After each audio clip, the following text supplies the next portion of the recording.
माधवनगर रोडवरील कारखान्याजवळ असणाऱ्या संपत चौक येथे ट्रकमधून नवीन ट्रॅक्टर खाली उतरवत असताना चालकाचे नियंत्रण सुटले आणि खाली उभा असलेल्या कामगाराच्या अंगावरून ट्रॅक्टर गेल्याने गंभीर जखमी होऊन त्या कामगाराचा जागीच मृत्यू झाल्याची घटना घडली आहे। सदरची घटना गुरुवार दिनांक 8 मे रोजी सकाळी 9:30 वाजण्याच्या सुमारास घडली। सचिन अण्णासाहेब पाचोरे वय वर्ष 50 राहणार मौजे डिग्रज असे मृत झालेल्या कर्मचाऱ्याचे नाव आहे।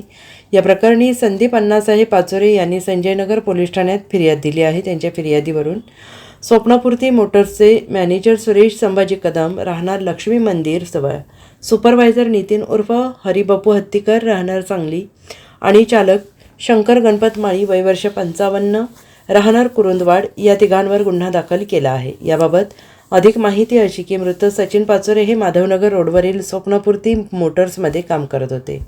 गुरुवारी सकाळी 9:30 वाजण्याच्या सुमारास पाचोरे हे शोरूमसाठी आलेले नवीन ट्रॅक्टर ट्रकमधून उतरवण्याचे काम करत होते। पाचोरे हे ट्रकच्या खाली थांबले होते असताना चालक शंकर माळी यांनी ट्रॅक्टर चालू करून रॅम्पवरून खाली आणत असताना त्यांचे ट्रॅक्टरवरील नियंत्रण सुटले। यानंतर सदरचा ट्रॅक्टर थेट सचिन पाचोरे यांच्या अंगावर पडला आणि यात त्यांच्या डोक्याला गंभीर दुखापत झाल्याने त्यांचा मृत्यू झाला आहे।